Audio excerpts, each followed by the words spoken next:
Hai, anda sedang menonton Ini Ramadan bersama saya Hilal Azmi, dan apa yang menariknya, sempena Ramadan kita tahu peniaga-peniaga semua akan mendapat untung berlipat kali ganda, tapi bulan Ramadan ni juga akan mendatangkan dengan bonus-bonus pahala yang tak terhingga daripada Allah Subhanahu Wa Taala.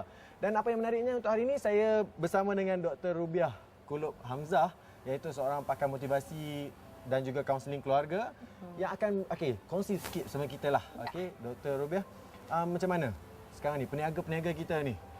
Semua dah ada peluang-peluang berniaga berlipat-lipat kali ganda. Macam mana dia orang nak bahagikan tu, nak dapatkan titik pertemuan yang menarik untuk seimbangkan dunia dan akhirat tu? Pertama, Ramadan setahun sekali. Itu yang pertama. Bila kita kata Allah berikan seluruh barakah, rahmat, mawadah semuanya, ampunan semuanya kepada kita, maka dan itu juga datangkan bersamanya cabaran-cabaran. Cabaran pasar Ramadan, cabaran kuih raya, cabaran baju raya dan sebagainya.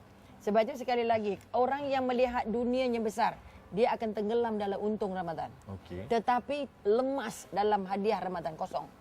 Kedua, kalau dia melihat dunia sama besar dengan akhirat, maka dia akan ambil kira berniaga dia buat, tapi dia tidak mencacatkan pahala Ramadannya. Dia tidak tinggal solat tarawihnya, dia tidak tinggal duhanya, dia tidak tinggal zikirnya, dia tidak tinggal baca Qurannya. Tetapi orang yang melihat akhiratnya besar daripada dunia, maka dia akan mengambil kira faktor apa saja perniagaan yang menjejaskan ibadah puasanya, dia tinggal. Tapi kalau hari ini kita melihat, dan untungnya dua-dua. Ada untung spiritual, ada untung dunia, ada untung akhirat. Maka sebagai hamba Allah, dia mesti ambil kira, saya tidak untung dunia tapi tidak terlepas untuk akhirat yang datang setahun sekali. Dan saya tak tahu sama ada tahun depan saya jumpa ke tidak. Betul. Jadi bila dia melihat betapa besarnya hadiah yang Allah bagi di bulan Ramadan, jangan sampai terkorbankan dan menggilakan dunia. Sebab itu kita kata cabaran dunia ini, sebab itu dikatakan dunia ini adalah malapetaka. Kepada mereka yang mencintai dunia. Jadi kita kalau boleh tak hendak jadi malapetaka di bulan Ramadan. Sebab itu walaupun sebesar mana, sebesar ombak datang memberi untung, tapi mereka yang sudah mengangkat kekuatan spiritual dalam hidup kerana Allah, bukan kerana dunianya saja, maka dia akan mampu untuk menjadikan bulan Ramadan ini sebulan keberkahan, dapat rezekinya berkah, tapi tidak mencacatkan pahala-pahala puasanya. Dengan cara, pertama, berniaga yang halal. Kedua, tidak untung berlebihan. Ketiga, jangan terlalu tamak. Sampai maghrib pun masih di pasar. Dan isya pun tinggal. Dan tarawih pun terlepas sebab penat. Bangun pukul 4 pagi, bukan untuk sahur tapi untuk buat kuih. Dan akhirnya anak terbiar. Dan dengan cara begitu, mereka hanya dapat untung seketika. Tapi terlepas untung akhiratnya.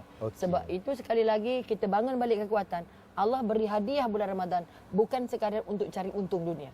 Allah hendak kita seimbangkan. Kalau boleh kita nak kurang sikit yang kelang kabut di dunia. Kerana di saat sebulan ini, bulan yang tawaran tidak datang sekali lagi. Jadi pada mereka yang merasa bahawa hadiah Allah bekalkan di bulan Ramadan besar, maka angkatlah besar spiritualnya daripada besar materialnya. Kalau macam nak membagikan masa tu? Nak bagi masa, pertama kita ambil kira apa bentuk perniagaan. Adakah perniagaan ini akan sampai merompak masa pagi, merompak masa tengah hari dan merompak masa petang. Kalau tidak pandai memilih, kita akan terompak sepanjang hari. Jadi kita dah jadi perompak-perompak yang papa kedana, miskin, daif balik ke sana besok. Sebab itu kalau boleh kita nak pertama bagi masa, buat juga yang Allah mahu dan buatlah untuk yang kita mahu. Sebab mahunya kita dan mahunya Allah mesti tercantum. Kalau kita mengutamakan mahunya kita, tidak mengutamakan mahunya Allah, kita rugi seumur hidup.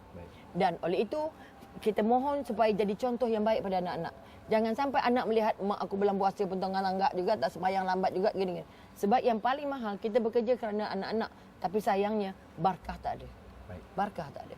Jangan lawan, jangan tolak, jangan biarkan masanya berlalu sebab tak tentu lagi tahun depan Ramadan kita jumpa atau tidak. Baik Ustazah, terima kasih banyak. Sama-sama. Dan itu saja masa yang kita ada untuk Ini Ramadan. Jangan lupa untuk terus ikuti kami dalam Ini Ramadan. Saya Hilal Azmi. Assalamualaikum.